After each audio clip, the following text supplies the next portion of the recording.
시간이 되었습니다. 다 함께 마음을 모으시고 1월 31일 주일 2부 예배를 하나님께 드리겠습니다.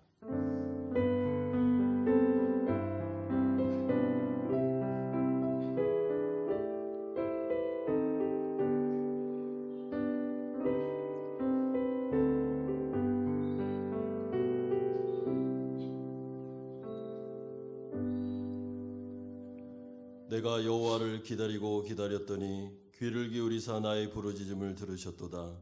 나를 기가 막힐 웅덩이와 수렁에서 끌어올리시고 내 발을 반석 위에 두사 내 걸음을 견고하게 하셨도다. 새 노래 곧 우리 하나님께 올릴 찬송을 내 입에 두셨으니 많은 사람이 보고 두려워하여 여호와를 의지하리로다. 아멘. 거룩하신 아버지 하나님, 한 주간도 우리를 지켜보호하셨다가 거룩한 주일 하나님 앞에 나와 예배드릴 수 있도록 은혜 주신 것을 감사드립니다. 아버지 하나님, 오늘도 우리에게 말씀하여 주시고 하나님의 음성을 듣고 하나님 나라 백성답게 살아가게 하시며 한 주간 살아가며 하나님의 마음을 아프게 해드렸던 죄들을 주 예수 그리스도의 이름으로 회개하오니 하나님 우리를 용서하시고 다시 거룩한 심령을 우리 가운데 주시옵소서. 베트남에 코로나 확진자가 나왔습니다. 아버지께서 긍휼을 베푸시고 일상이 무너지지 않도록 하나님께서 조기에 이것이 잘 마무리될 수 있도록 하나님 돌보아 주시옵소서. 우리의 예배를 받아주시기를 원하며 예수님의 이름으로 기도드리옵나이다. 아멘. 여러 가지 환경과 상황 속에서 하나님을 찬양하기를 원합니다. 우리 함께 찬양하도록 하겠습니다.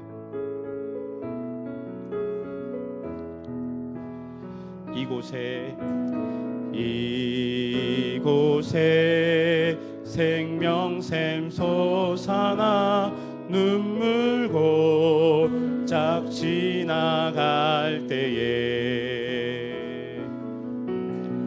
머잖아 열매 맺히고 웃음소리 넘쳐나리라. 그날에 하늘이 열리고 그날에 하늘이 열리고 모든 이가 보게 되리라. 마침내 꽃들이 피고 영광의 주가 오시리라. 꽃들도 구름도 바람도 넓은 바다도 찬양하라 찬양하라 예수를. 하늘을 울리며 노래해 나의 영혼아. 은혜의 주 은혜의 주 은혜의 주. 이곳에 생명샘 이곳에 생명샘 솟아나 눈물 골짝 지나갈 때에 머잖아 열매 맺히고 웃음소리 넘쳐나리라. 그날에 하늘이 열리고 그날에 하늘이 열리고 모든 이가 보게 되리라. 마침내 꽃들이 피고 영광의 주가 오시리라. 꽃들도 구름도 바람도 넓은 바다도 찬양하라 찬양하라 예수를. 하늘을 울리며 노래해 나의 영혼아. 은혜의 주 은혜의 주 은혜의 주. 꽃들도 구름도 산도 바람도 넓은 바다도 찬양하라 찬양하라 예수를. 하늘을 울리며 노래해 나의 영혼아 은혜의 주 은혜의 주 은혜의 주. 수많은 무리들이 줄지어 그분을 보기 위해 따르네. 평범한 목수이신 그분 앞에 모든 무릎이 꿇어 경배하네. 모든 문제들 하나하나 죽음까지도 힘을 잃고 생명의 근원 대신 예수 이름 앞에 모든 권세들 굴복하네.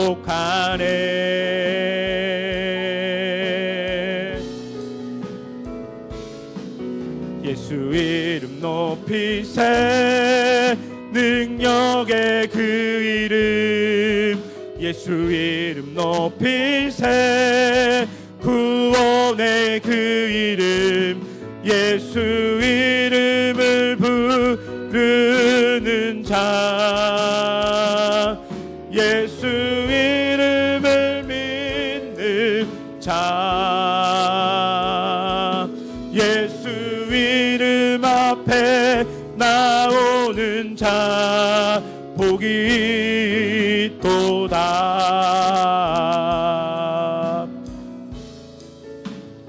예수 이름 높이세 능력의 그 이름. 예수 이름 높이세 구원의 그 이름. 예수 이름을 부르는 자 예수 이름을 믿는 자 예수 이름 앞에 나오는 자 복이 있도다. 예수 이름 높이세 예수 이름 높이세 능력의 그 이름. 예수 이름 높이세 구원의 그 이름. 예수 이름을 부르는 자 예수 이름을 믿는 자 예수 이름 앞에 나오는 자 복이 있도다. 함께 일어나셔서 찬양합니다. 예수 이름 높이세 능력의 그 이름. 예수 이름 높이세 구원의 그 이름. 예수 이름을 부르는 자 예수 이름을 믿는 자 예수 이름 앞에 나오는 자 복이 있도다.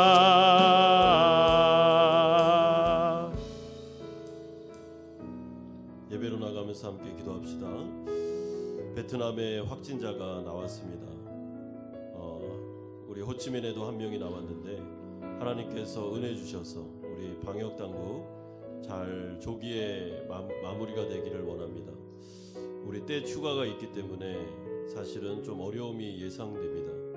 하나님께서 불쌍히 여겨주시고 또한 우리 호치민에 있는 한인들 하나님께서 지켜주시고 또 한인교회들 이번에 이 코로나로 인해 어려움 당하지 않도록 우리 중보하면서 기도하고 두 번째는 한 주간 살아가며 하나님 나라 백성답게 살지 못했던 우리의 삶을 돌아보면서 하나님 앞에 회개하는 기도 드리면 좋겠습니다. 같이 한번 기도하겠습니다. 거룩하신 아버지 하나님, 이 시간에 하나님 앞에 간절하게 간구합니다. 아버지 하나님, 하이퐁에서 확진자가 나오므로 아버지 하나님, 어제 호치민에서도 한 명의 확진자가 나왔습니다. 아버지 하나님, 이제 땐 명절이 있습니다. 하나님, 주님께서 긍휼을 베풀어 주심으로 아버지 하나님, 조기에 이 확산세가 멈추게 하여 주시고 아버지 하나님, 다른 어려움들 없게 하여 주시며 특별히 아버지 하나님, 당국자들이 이 일들을 잘 지혜롭게 감당함으로 아버지 하나님께서 일상을 보여주시기를 원합니다.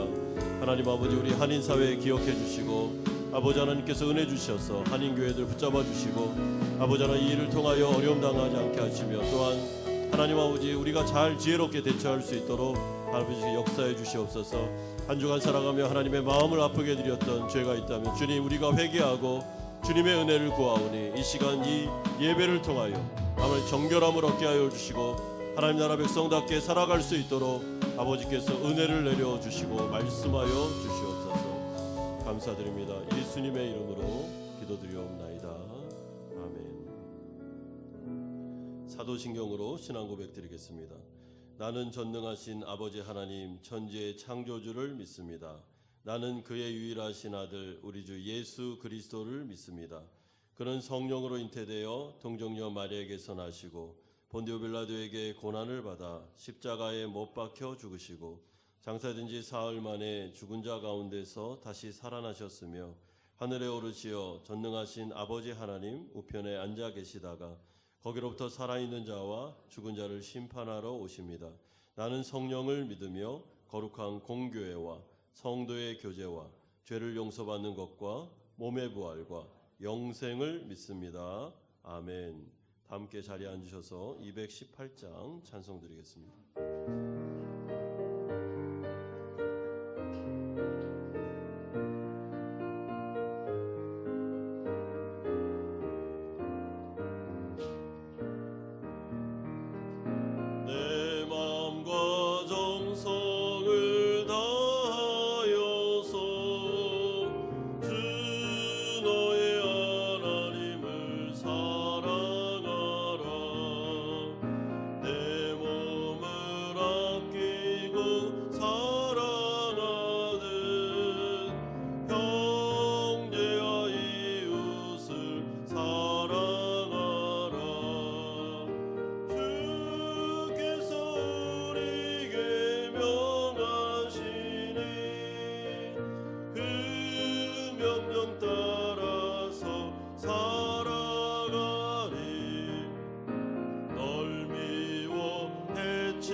내 여호와를 항상 내 앞에 모시며 그가 나의 오른쪽에 계심으로 내가 흔들리지 아니하리로다. 은혜와 진리가 풍성하신 하나님 아버지, 저희를 사랑하시어 거룩한 주일 이곳으로 모아주시고 귀한 예배를 허락하여 주신 하나님께 감사하며 찬양과 경배를 드리오니 영광받아 주시옵소서. 하나님 아버지, 지난 한 주간도 세상 속에 살면서 많은 죄를 졌음을 자복합니다. 저희의 약함을 불쌍히 여겨주시고 예수님의 사랑으로 우리의 죄를 용서하여 주시옵소서. 또한 오늘은 1월의 마지막 날입니다. 2021년 새해를 맞이하며 새롭게 다짐하고 각오했던 것들을 돌아봅니다. 새로운 마음으로 다짐하고 각오했던 것들이 얼마나 행하여졌는지 저희의 모습을 바라보게 하시고 부족한 죄를 용서하시고 행동과 실천하는 은혜를 주시어 다시 한번 마음을 다잡아 다짐하는 시간이 되게 하여 주시옵소서. 살아 역사하시는 하나님, 간절히 간구하오니 저희 사이공 한마음 연합교회를 모든 성도님들의 하나님 말씀에 순종하며 그 말씀대로 살게 하시고 하나님께서 원하시는 삶을 통해 하나님께 인정하는 삶을 살게 하여 주옵소서. 저희의 삶을 통해 하나님의 뜻을 이루게 하시고 세상에 죽어가는 영혼에게 복된 소식을 전함으로 빛과 소금의 역할을 감당케 하시고 세상에서 예수 그리스도의 사랑을 실천하며 그의 사랑과 향기를 품어내는 선한 그리스도인의 삶을 살게 하여 주시옵소서. 그러한 저희들의 마음을 보시고 저희들을 새롭게 변화시켜 주시옵소서.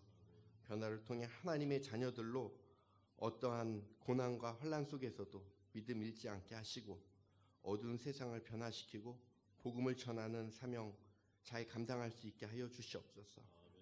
주님께서 저희를 불러주시고 구원하여 주셨사오니 더욱 저 천국을 소망하며 살아갈 수 있는 은혜 허락하여 주시옵소서.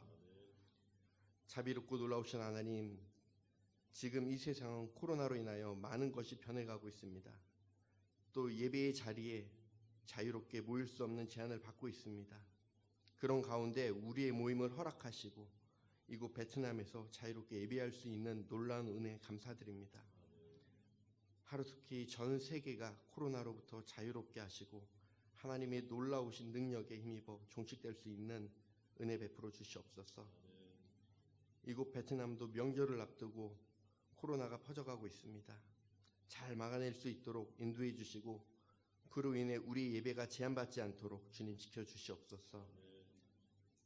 사랑의 하나님, 하나님의 사랑으로 저희의 한마음 공동체가 뜻을 모아 하나 되게 하시고 주님 앞에 겸손한 마음으로 서로가 서로를 이해하며 늘 주님 앞에 순종하며 감당해야 할 교회 사명을 잘 감당할 수 있게 하여 주시옵소서.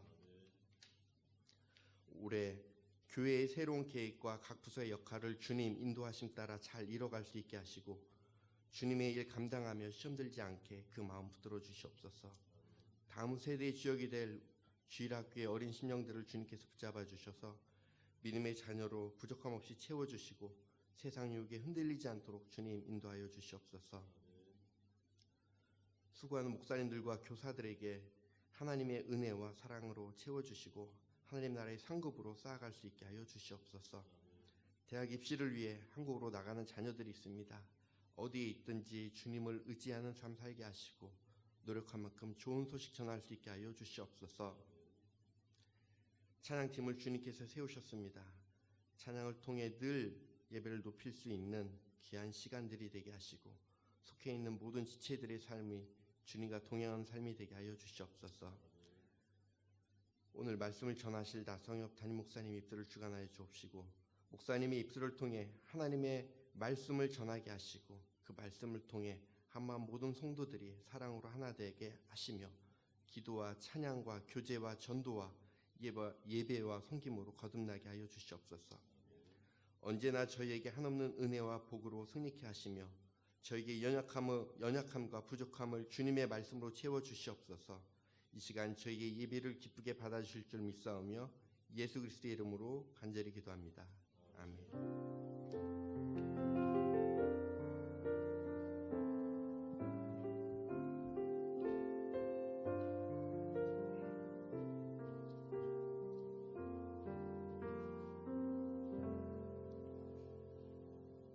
우리에게 주신 하나님의 말씀은 신약성경 로마서 15장 1절에서 13절까지의 말씀입니다.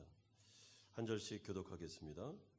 믿음이 강한 우리는 마땅히 믿음이 약한 자의 약점을 담당하고 자기를 기쁘게 하지 아니할 것이라.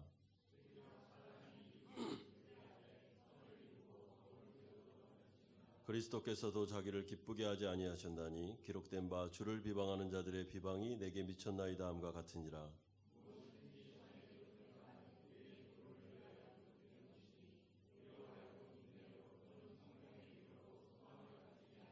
이제 인내와 위로의 하나님이 너희로 그리스도 예수를 본받아 서로 뜻이 같이하게 하여 주사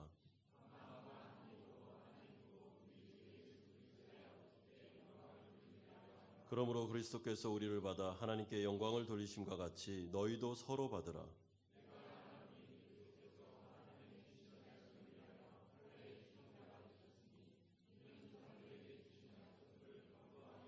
이방인들도 그 국률하심으로 말미암아 하나님께 영광을 돌리게 하려 하심이라 기록된 바 그러므로 내가 열방 중에서 주께 감사하고 주의 이름을 찬송하리로다 함과 같으니라.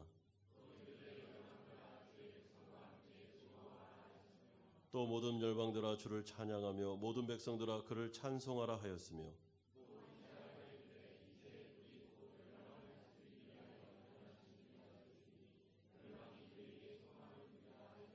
13절 같이 읽겠습니다. 소망의 하나님이 모든 기쁨과 평강을 믿음 안에서 너희에게 충만하게 하사 성령의 능력으로 소망이 넘치게 하시기를 원하노라. 아멘. 우리는 제자도라는 말을 많이 듣고 있습니다. 제자도라는 것은 우리가 구원받은 이후에 예수님을 따라 사는 삶을 뜻합니다. 이것은 모든 그리스도인들의 목표이자 지향점인 것을 알 수 있습니다.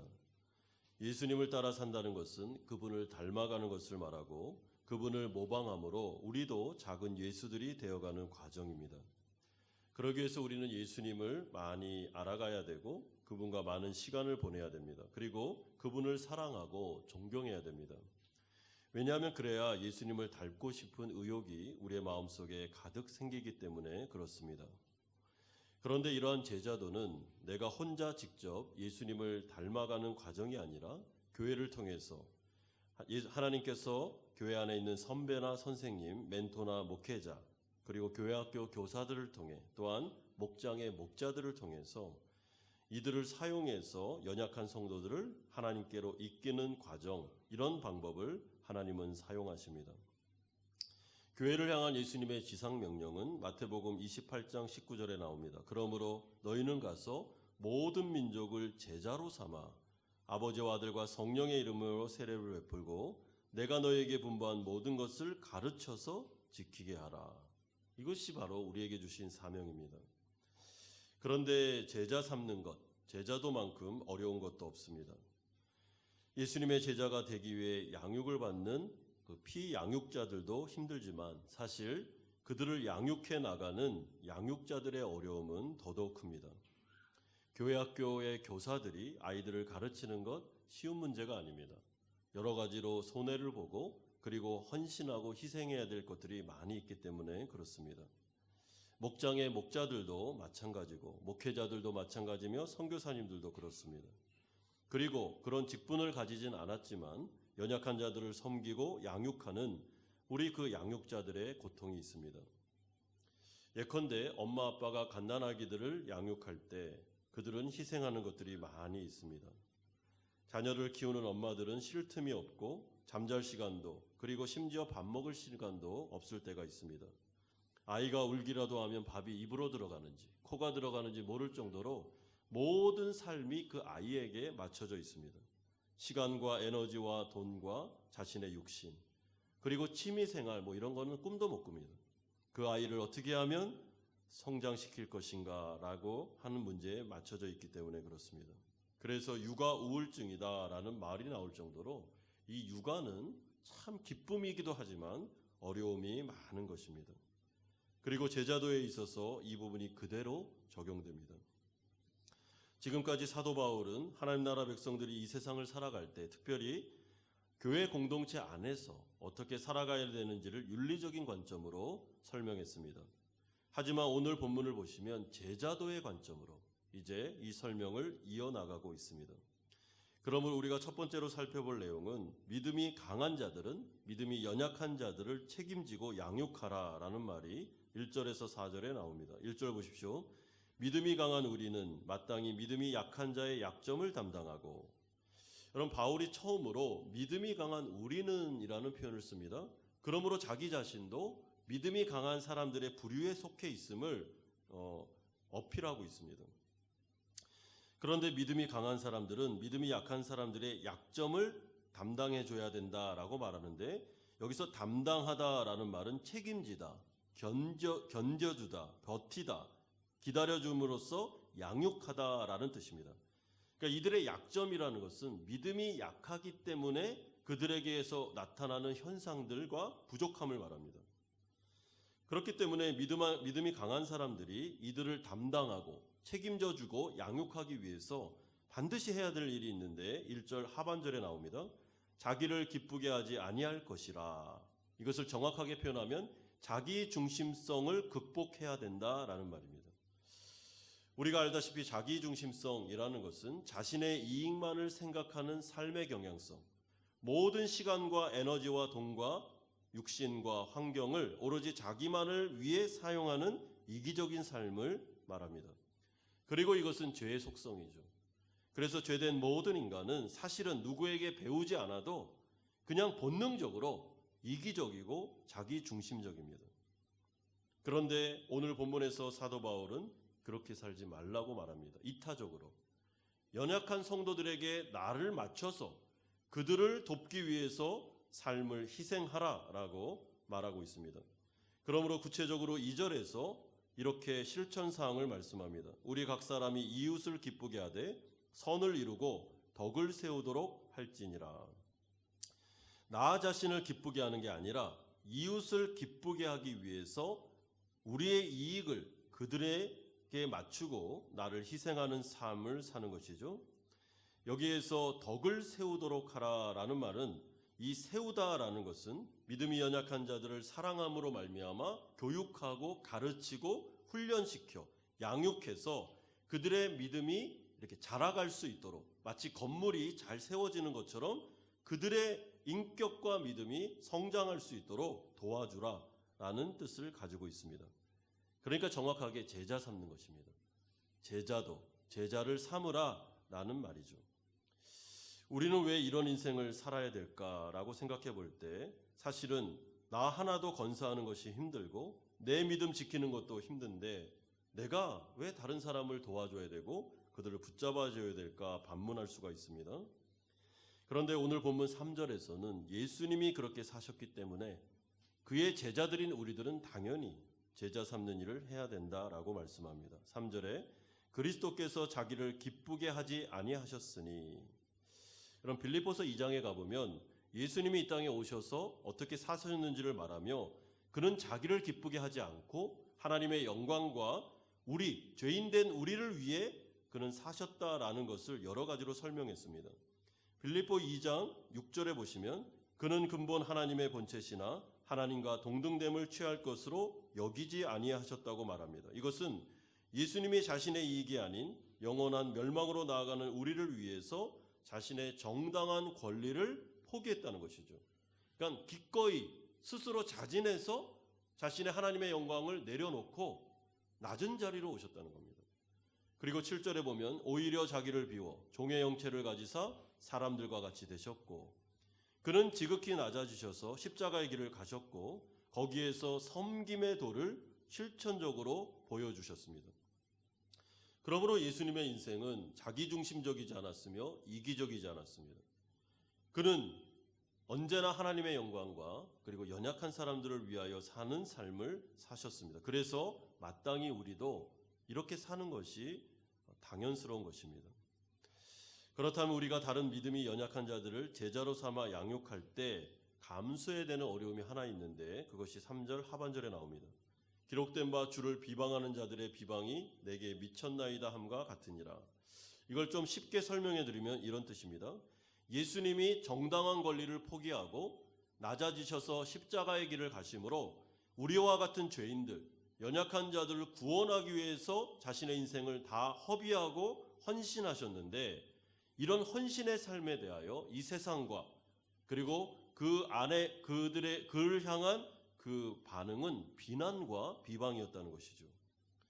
그러므로 쉽게 설명하면 이렇습니다. 아니 왜 당신은 십자가 인생을 삽니까? 바보처럼.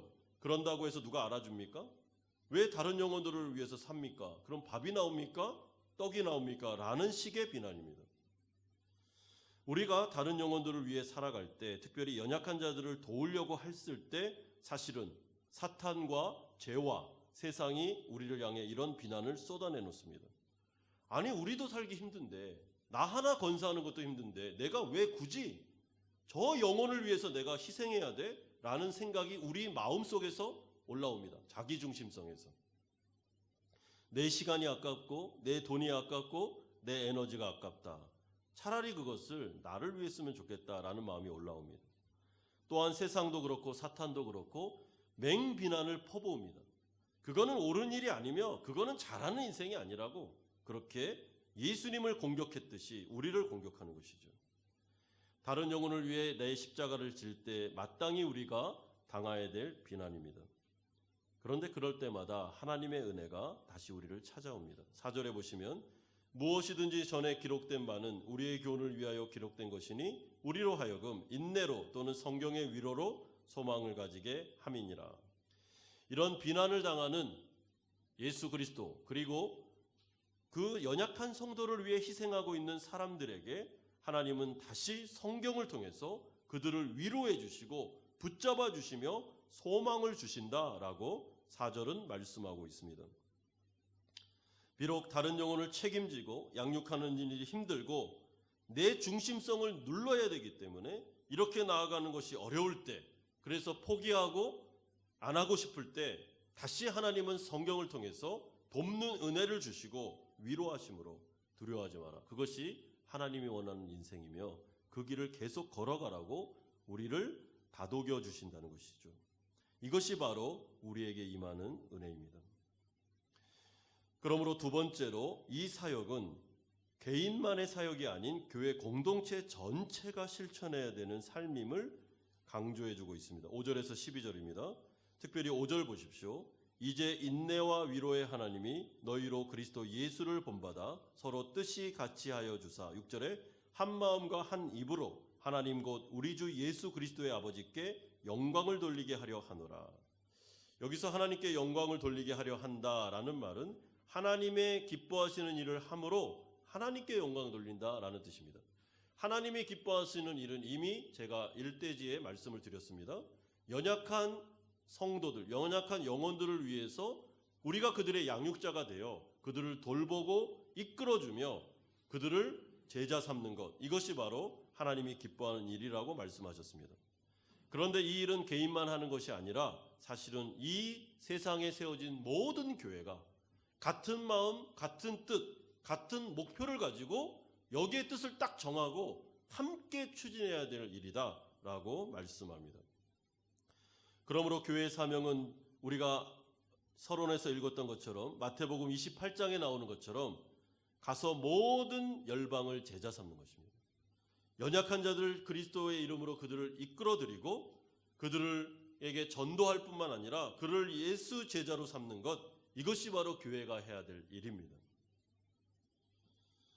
그러므로 우리가 마땅히 강한 자들이 이것을 실천하기 위해서 해야 될 전제가 7절에 나옵니다.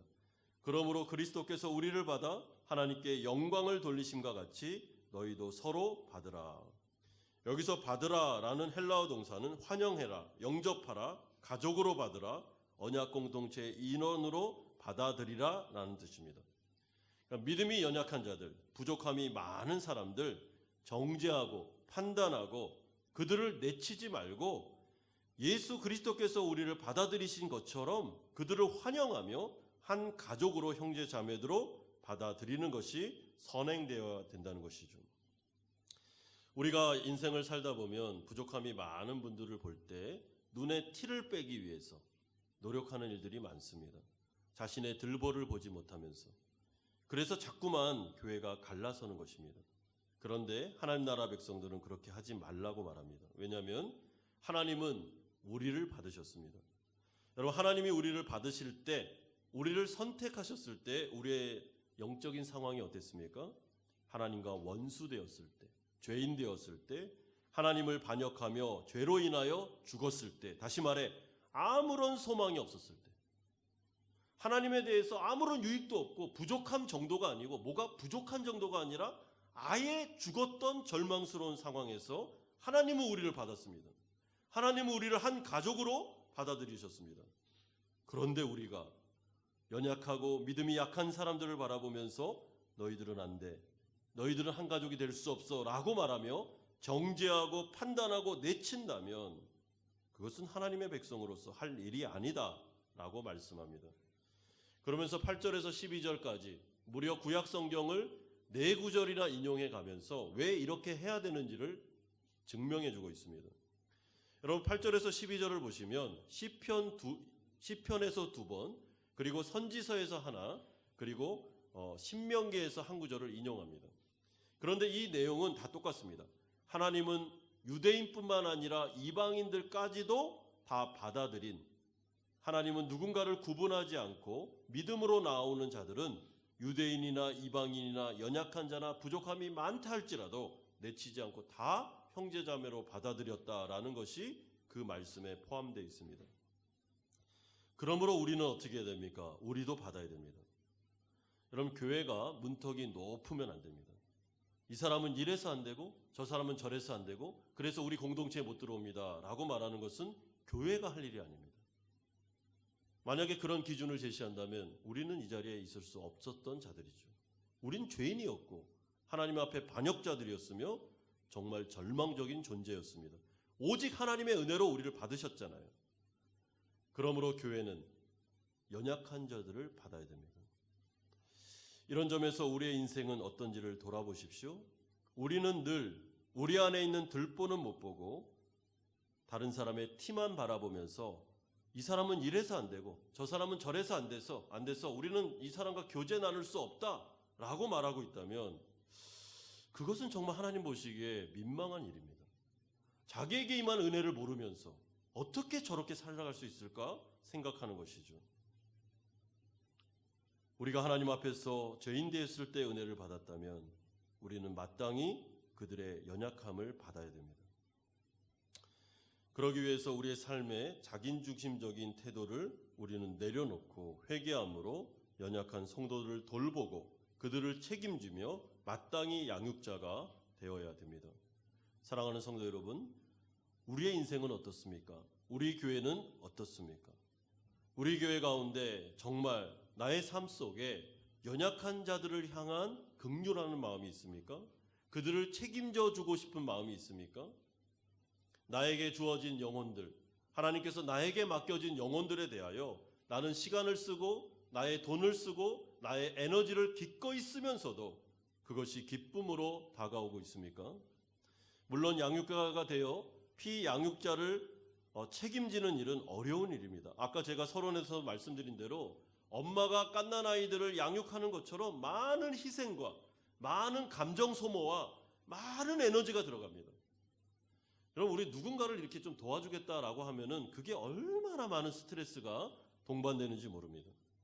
교회 학교의 교사들은 아이들을 한 5, 6명 한 반을 맡아서 가르치는 것 쉬운 일이 아닙니다.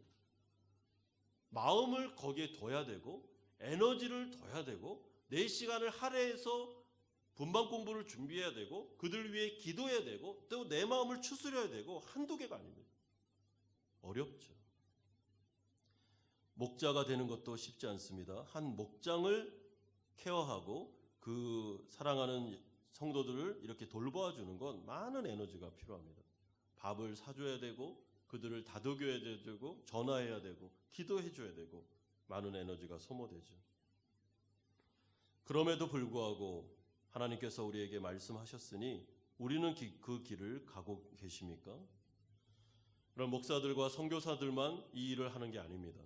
교회 전체에 주신 사명입니다. 너희는 가서 제자 삼아 아버지와 성령의 이름으로 이 모든 것을 가르쳐서 지키게 하라 말씀하셨습니다.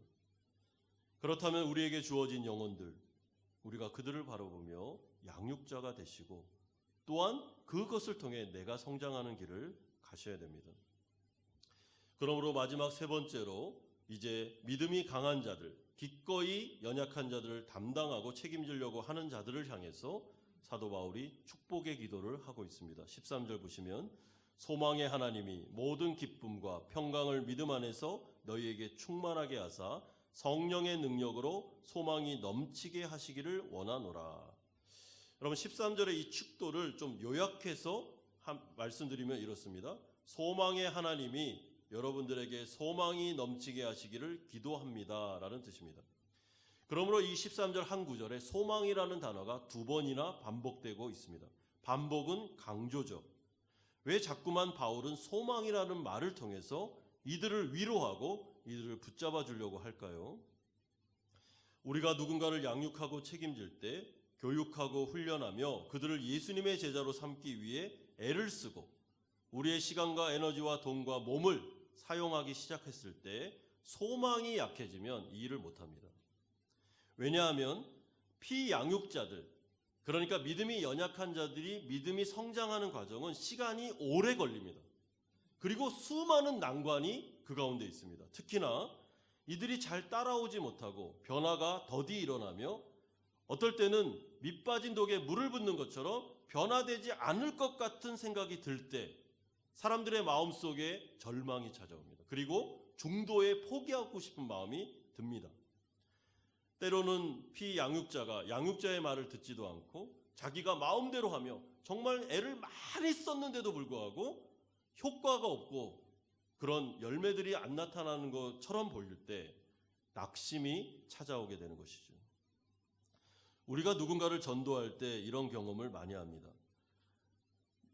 밥을 사주고 전화를 하고 막 구워 삶아서 교회에 데려왔습니다.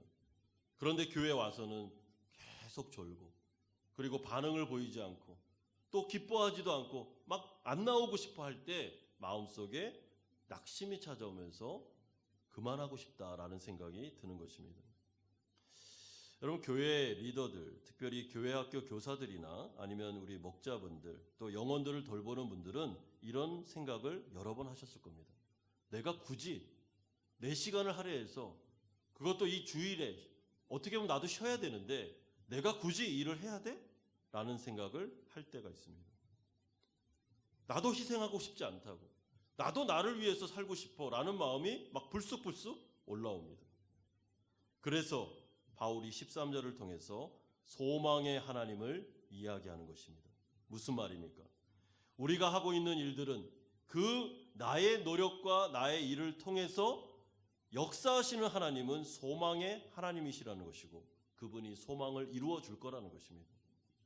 여러분 그러므로 우리는 생각해야 되는 것, 내가 어떤 잘남과 내 능력 때문에 이 연약한 영혼들이 성장해 가는 것이 아니라 그것을 사용하셔서 일을 이루시는 분은 하나님이심을 기억하셔야 됩니다. 이 생각을 꼭 가지고 계셔야 됩니다.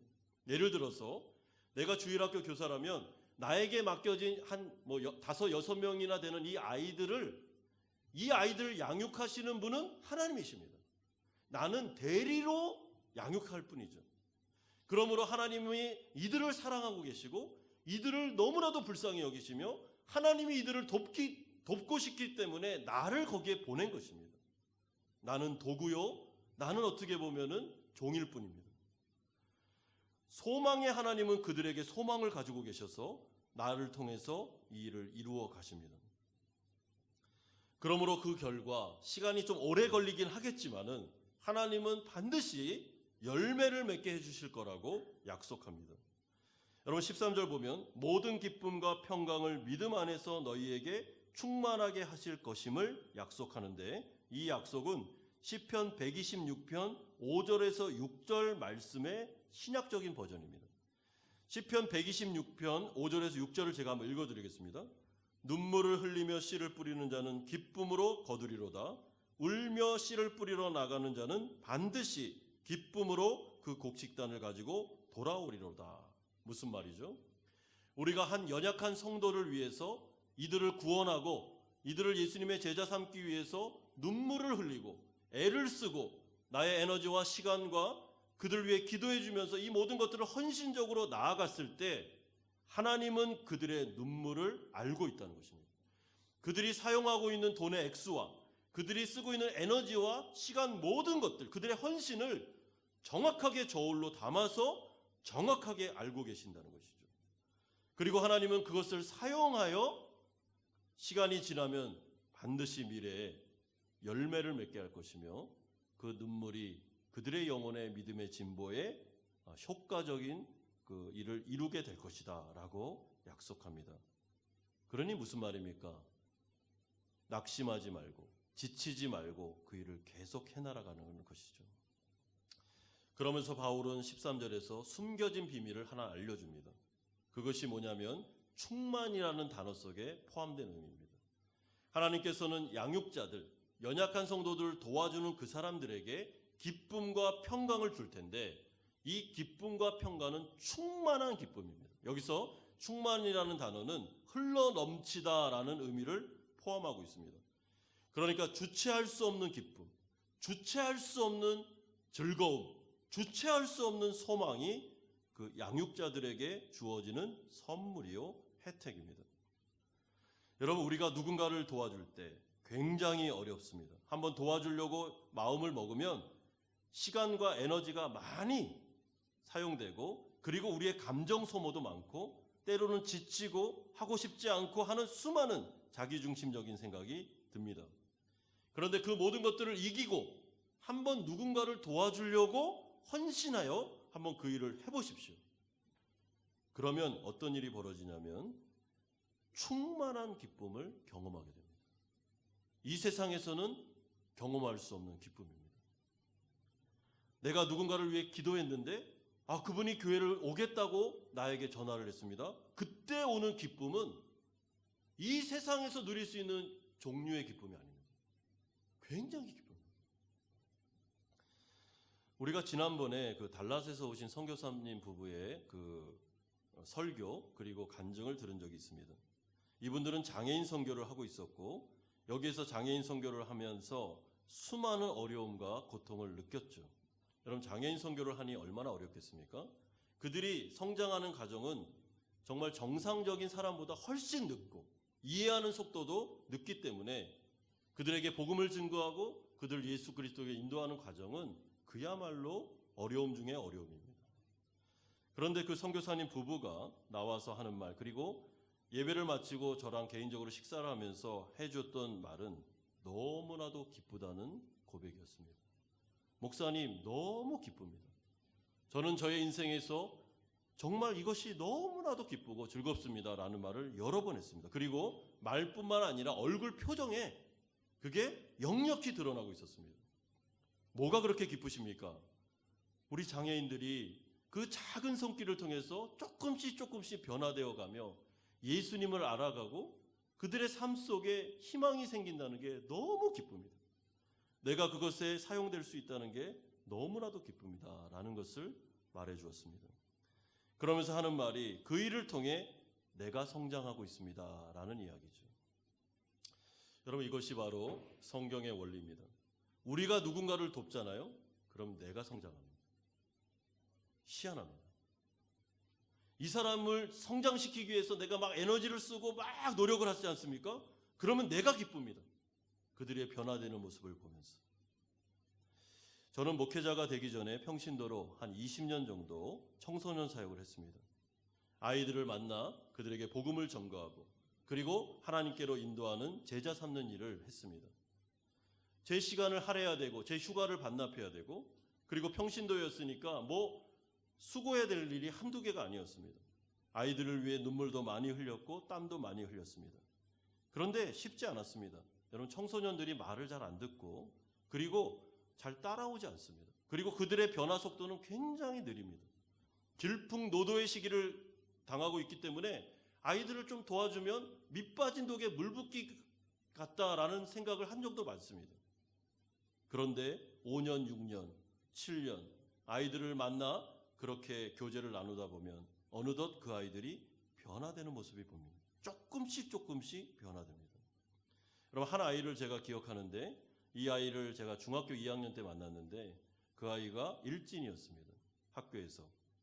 그 아이가 수련회 캠프에 왔는데 얼마나 눈동자가 사나운지, 막 이리와 같은 눈동자를 가지고, 그리고 와서 저를 만났죠. 그리고 캠프에 왔는데 3박 4일 동안 얼마나 애를 먹이는지. 저녁에 이제 취침 점호를 하면 애가 없습니다. 옥상에 가서 담배 피고, 또 잡아가지고 오면 애가 또 없습니다. 저기 대전역에 가 있고, 대전역에 가서 또 잡아오고, 3박 4일 내내 그냥 이것만 했습니다. 그래서 제가 생각에 그 아이가 다음번에 안 오겠다라고 생각했는데 웬걸요? 다음에 왔습니다. 다음에 왔는데 자기 후배들을 데려왔어요. 그래서 참 재밌다라고 했는데 그때는 또 기부스를 이렇게 하고 왔습니다. 그래서 왜 기부스를 했니? 그랬더니 싸우다가 이게 이제 깨져가지고 이렇게 기부스를 하고 왔습니다. 그리고 그 아이와 또 3박 4일을 보내고 또 보내고, 그렇게 해서 아이가 안 올 거다라고 생각했는데 그 아이가 3년 동안 계속 왔습니다. 6번 동안. 그리고 난 다음에 이제 그 아이가 졸업을 하고 저랑 헤어졌죠. 그리고 시간이 좀 흐른 다음에 메일이 하나 왔습니다. 저에게. 근데 이제 그 아이가 저에게 보낸 메일이었습니다. 근데 놀라운 이야기가 써져 있었는데, 자기가 그때 하나님을 만나, 그때 선생님들이 사랑해주는 그 사랑을 통해서 변화가 되어서 지금 그 아프리카에서 그 아주 그 열악한 사람들을 돕는, 그들을 구제하는 그 선교팀에 들어가서 사역을 하고 있고, 그리고 내년에는 연대인가 어디에 자기가 들어가서 교육을 받아서 본격적으로 그 일을 하고 싶다는 메일을 받은 적이 있습니다. 그 메일을 딱 열어보고 읽는 순간 그 기쁨은 말로 표현할 수 없는 기쁨입니다. 일진이었던 아이가, 정말 그 가정 환경이 너무 어려워서 그렇게 고통스러웠던 아이가 예수님을 만나 그의 인생이 변화되는 이야기를 들었을 때, 그 아이가 키가 되게 저 정도 되거든요, 키가. 그런데 그 아이가 변화되는 모습을 보면서 얼마나 기뻤는지 모릅니다. 여러분, 그 청소년 일진 아이들이 인사를 어떻게 하는지 아십니까? 90도로 인사합니다. 안녕하십니까? 이렇게 처음에. 근데 마지막에 이제 저를 떠나갔을 때, 그 아이가 이제 봉사단으로 갔을 때는 저를 안아주고 갔습니다. 선생님 고맙습니다 하면서 딱 안아주고 갔습니다. 너무너무 기쁘죠. 그래서 그 사역을 하는 것입니다. 연약한 자를 섬기고 그들을 도와주며 그들을 위해 우리가 땀을 흘리고 눈물을 흘리고, 또한 그들을 어떻게든지 하나님의 백성으로 삼기 위해 애를 쓰고 내 시간과 내 돈과 나의 에너지를 쓰는 것, 낭비가 아닙니다. 하나님은 그걸 기뻐할 뿐만 아니라 그것을 사용해서 그 영혼을 살리시고 내 영혼도 살리십니다. 내 영혼도 성장시킬 뿐만 아니라 기쁨 충만을 주십니다. 여러분, 그러므로 이런 놀라운 혜택과 이런 놀라운 기회를 놓치시면 안 됩니다. 다른 사람을 돕는 위치로 나를 부르실 때는 자원해서 가야 됩니다. 아니요, 찾아서라도 가야 됩니다. 그게 지혜로운 것입니다. 물론 힘들고 어렵죠. 나를 위해서 살고 싶죠. 이게 손해보는 것 같죠. 손해가 아닙니다. 진짜 지혜로운 사람은 어떻게든지 다른 영혼을 돕는 쪽으로 갑니다. 거기에 내 시간을 쓰고 에너지를 쓰고 모든 것을 할애합니다. 거기에 기쁨이 있으며 사실은 거기에 영적 성장이 있고 여기에 충만함이 있는 것입니다. 사도 바울이 자신의 전 인생을 들여서 하나님의 복음을 증거하면서 그가 그 십자가의 길을 갈 때 그의 고백이 무엇이었습니까? 나 너무 어렵다, 나 하고 싶지 않다, 나 안 할 거야, 이런 것이었습니까? 아니잖아요. 나는 예수님께 메인받아서 더 적극적으로 주님이 나를 그런 식으로 쓰셨으면 좋겠다라는 고백이 그에게 있었습니다. 왜 그렇습니까? 이 기쁨을 알았기 때문에. 다른 영혼들을 도와줬을 때, 그들이 변화됐을 때 오는 그 충만을 알았기 때문에, 그때 하나님이 영광을 받으시는 것을 알았기 때문에 그는 자원하여 자기를 드리고 있었던 것이죠. 그러므로 지혜로운 사람들, 진짜 현명한 사람들은 우리의 인생을 자기중심적으로 절대로 살지 않습니다. 연약한 성도들을 돌아봅니다. 그들이 지금 어떻게 있는지를 돌아봅니다. 특별히 나의 바운데리 안에 하나님께서 나에게 맡겨진 영혼들에 대해서 최선을 다합니다. 정말 최선을 다하셔야 됩니다. 그리고 그 아이들이 변화될 수 있도록. 그때 하나님은 영광을 받으시고 우리에게 기쁨을 주실 뿐만 아니라 우리 역시 영적인 성장을 이루어 나가십니다. 제자도의 삶, 이것이 바로 믿음이 강한 자들에게 요구하시는 하나님의 윤리, 하나님의 명령입니다. 사랑하는 성도 여러분, 우리에게 주어진 이 삶, 예수님을 만난 이후에 우리에게 주어진 이 두 번째 삶에 대해서 절대로 자기중심적으로 살아 낭비하지 마십시오. 이기적으로 사시면 안 됩니다. 그건 하나님 나라 백성들의 삶의 방식이 아닙니다. 연약한 성도들을 위해 나를 허비하는 인생을 사는 것이 하나님이 원하시는 인생입니다. 여러분의 일주일의 삶을 돌아보십시오. 여러분의 한 달의 삶을 돌아보십시오. 그 모든 스케줄이 나만을 위해 초점이 맞춰져 있다면 돌이키십시오. 다른 영혼을 돌아보십시오. 그리고 그들을 제자 삼기 위해 눈물을 흘리십시오. 그때 우리에게 충만한 기쁨이 주어지게 될 것입니다. 이런 은혜가 있기를 주님의 이름으로 축원드립니다. 같이 한번 기도하는 시간을 갖겠습니다. 첫 번째로 기도할 때 우리는 얼마나 자기중심적입니까? 사실은 내 시간, 나의 에너지, 나의 돈, 나의 모든 것 다른 사람을 위해서 쓰고 싶지 않고 쓰기를 거부하는 그런 삶을 살아가고 있지는 않습니까? 이것은 옳은 태도가 아닙니다. 그리고 하나님 나라 백성답지도 않습니다. 그것은 회개해야 될 일입니다. 내가 이렇게 살아갈 때 내 안에서 그리고 세상과 사탄이 공격합니다. 그게 바로 어리석은 짓이라. 아니 자기를 위해 살아야지 뭐 다른 사람을 위해서 살아 라고 하면서 비난합니다. 그러나 그 말을 들으시면 안 됩니다. 하나님은 우리의 눈물과 다른 영혼을 위한 애씀과 기도와 헌신을 기쁘게 받으십니다. 우리 안에 자기중심성을 회개합시다. 두 번째는 우리가 담당하고 있는 양육하고 있는 영혼들을 위해 기도합시다. 하나님 이들이 구원받게 하시고 예수님의 제자가 되게 해주시고 나의 이 작은 헌신을 통해 이 아이들 우리 사랑하는 성도들이 믿음의 진보가 일어날 수 있게 해주십시오. 그리고 이들이 더디 성장한다 할지라도 낙심하지 않게 해주십시오. 저에게 힘을 주십시오. 이 일을 계속할 수 있도록 은혜를 달라고 우리 같이 한번 통성으로 기도합시다. 거룩하신 아버지 하나님 감사드립니다. 하나님 우리가 인생을 살아가면서 사실은 하나님 너무나도 자기중심적으로 나 자신만을 위하여 어린아이같이 살아갈 때가 많이 있습니다. 아버지 하나님 믿음이 연약한 자들을 너희가 담당해주고 책임지고 양육하라 우리에게 말씀하셨습니다. 아버지 하나님 그러나 우리의 본능은 정말 내 자신에게 집중하는 인생을 살아가는 것 그것이 바로 우리의 본능입니다. 다른 사람을 돕고 구제하고 그들을 양육하고 예수님의 제자로 인도하는 것 너무 어렵고 감정 소모가 많으며 나의 시간과 에너지를 사용해야 되기 때문에 헌신해야 되기 때문에 우리는 하고 싶지 않은 것이 우리의 본능입니다. 주님 용서하여 주시옵소서. 예수님께서 걸어가신 그 길을 우리도 걸어갈 수 있도록 은혜 내려주시기를 원합니다. 아버지 하나님 우리가 양육하고 있는 사람들 우리 교회학교 교사들 이들이 맡고 있는 어린아이들 또한 우리 목자들 이들이 맡고 있는 우리 사랑하는 성도들 또한 하나님 아버지 개인적으로 케어하며 돌보고 있는 우리 사랑하는 영혼들 주님께서 기억하여 주셔서 이들이 하나님 믿음의 진보가 일어나게 해주시고 이들도 양육자가 되어 다른 사람을 제자 삼고 또한 이 하나님의 명령을 이루어 나가는 일들이 우리 교회 안에 일어날 수 있도록 은혜 주시기를 원합니다. 지치고 아버지 하나님 정말 그만하고 싶은 마음들 일어날 때마다 은혜 주시고 다시 격려해 주셔서 아버지 하나님 우리가 주님의 제자 삼는 일들 잘 감당해낼 수 있도록 아버지께서 함께 하시고 역사하여 주시옵소서.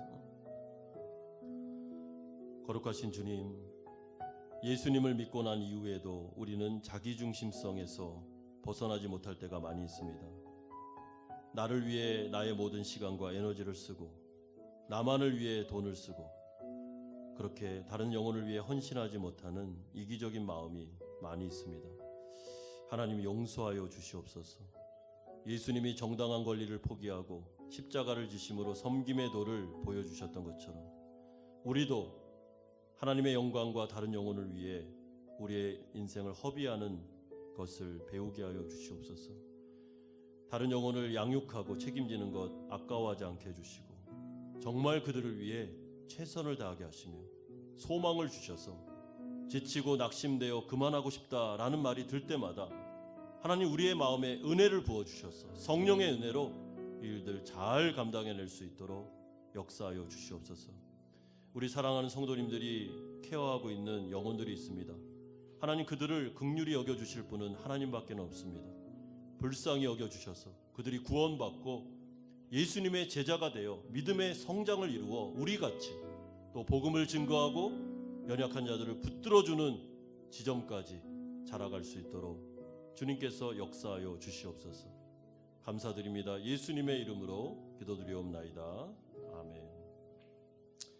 찬송가 213장 찬송 드리면서 준비하신 헌금을 하나님께 드리겠습니다.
절입니다.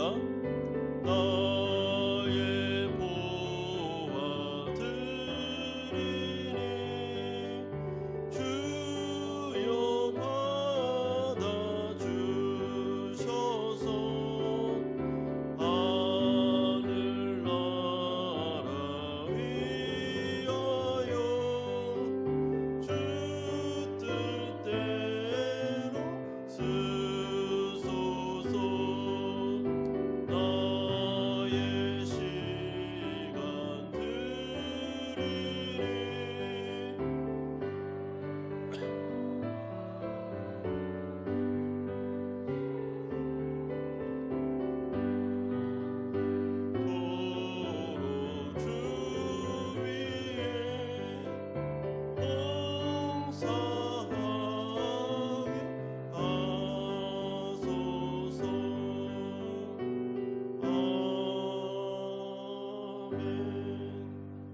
거룩하신 주님, 은혜 주시고 깨우침 주셔서 우리가 하나님 앞에 찬양한 것처럼 나의 시간, 나의 손과 발, 나의 모든 것을 드려 평생토록 주를 위해 봉사하기를 원합니다.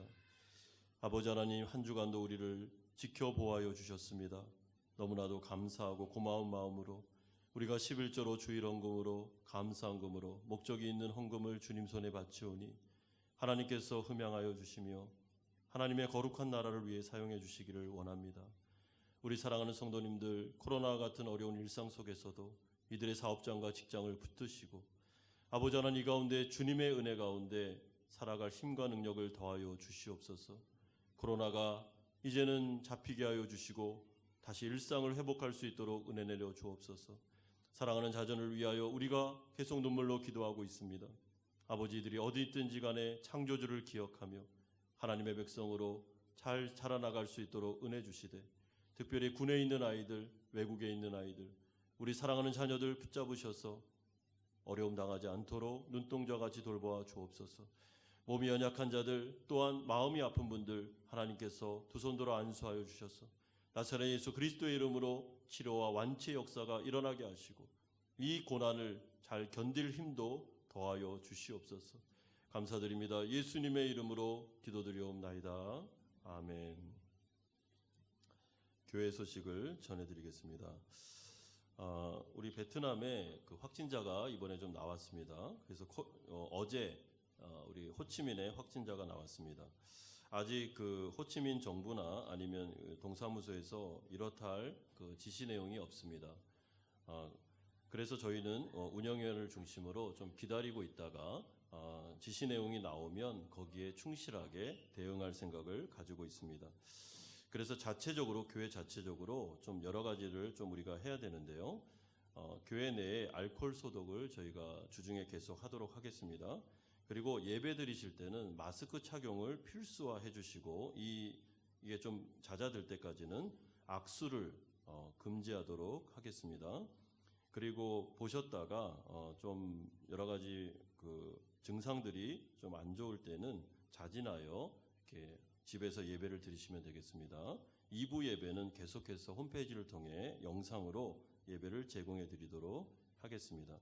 그리고 특별히 주일학교 우리 아이들 선생님들은 꼭 마스크를 아이들도 착용하고 예배를 드릴 수 있도록 좀 해주시기를 바랍니다. 그래서 좀 그 정부가 하는 부분에 대해서 교회도 잘 신실하게 그것을 지켜나가겠다는 말씀을 드리고요. 그리고 여러 가지 상황의 변화가 일어난다면 저희가 운영위원회 통해서 전체 톡에 계속해서 신속하게 알려드리도록 하겠습니다. 임시운영위원회 모임이 오늘 오후 2시에 5층 사랑실에서 있겠습니다. 교육부 모임은 다음 주 오후 3시 4층 유초부 등실에서 모입니다. 특별히 다음 주에는 교육부만 모이지 마시고 우리 위원장님 되시는 분들은 각 부서를 좀 돌아보시고 좀 건의사항이나 하실 말씀이 있으면 모아다가 우리 운영위원회 장로님들에게 알려주시면 되겠습니다. 어석영 강사반 모집 광고가 오늘까지입니다. 우리 박미선 집사님에게 하실 분들은 신청해 주시기를 부탁드립니다. 한인교회 자선족구대회 2월 6일 토요일에 있는데요. 이게 코로나 때문에 어떻게 될지는 모르겠지만 아직 별 얘기가 없으니 잘 준비해 주시기를 부탁드립니다. 공휴일 때 휴가와 관련된 예배 휴무 그 광고입니다. 요 날짜를 좀 잘 보시면요. 이번에는 그 때 휴가 기간에만 교회 예배가 쉬도록 하겠습니다. 새벽 예배는 2월 10일 수요일 빨간 날입니다. 2월 16일 화요일까지입니다. 이때는 예배가 없습니다. 그래서 2월 17일 수요일부터 다시 새벽 예배가 시작됩니다. 수요 예배는 2월 10일 수요일 날 쉬고 금요 기도회는 2월 10일 금요일 날 쉽니다. 그리고 모든 1, 2, 3부 주일 예배와 교육부 예배는 정상적으로 드리게 됩니다. 꼭 잘 기억하시고 저희가 전체 톡에 또 그 때에 맞춰서 광고를 드리도록 하겠습니다. 스케줄을 잘 보시기 바랍니다. 베트남의 이번에 확진자가 때 휴가 기간하고 겹치지 않도록 좀 특별히 기도해 주시기를 바랍니다. 많은 이동이 있는 건데 좀 어떻게 될지 모르겠는데 좀 많이 기도해 주셔서 때 기간에 영향을 받지 않도록 해 주시기를 부탁드리겠습니다. 다 같이 일어나셔서 주기도문 찬양 드리고 축도로 예배를 마치겠습니다.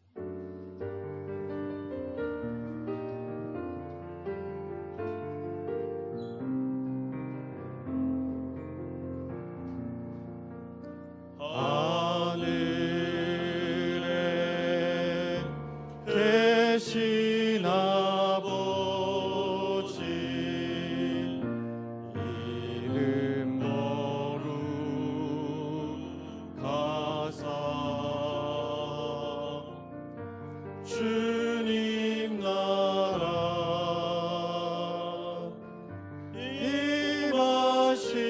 임하시고 뜻이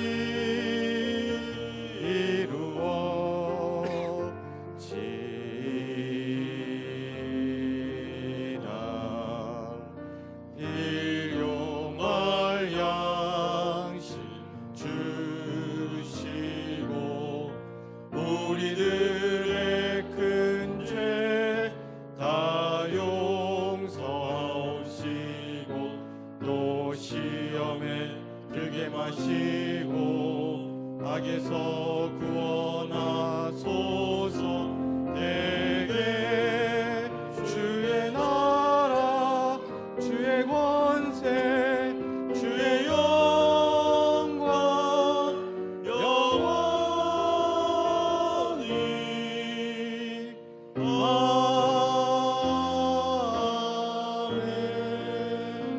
아멘. 이제는 우리 주 예수 그리스도의 은혜와 하나님 아버지의 사랑하심과 성령 하나님의 교통 충만하심이 제자도를 실천함으로 연약한 형제를 위해 나의 모든 것들을 기꺼이 헌신하기를 원하는 사랑하는 성도님들의 머리 위에와 이들의 가정과 직장과 사업처 위에 사랑하는 자녀들과 선교사님들 머리 위에 이제부터 영원토록 함께 있을지어다. 아멘.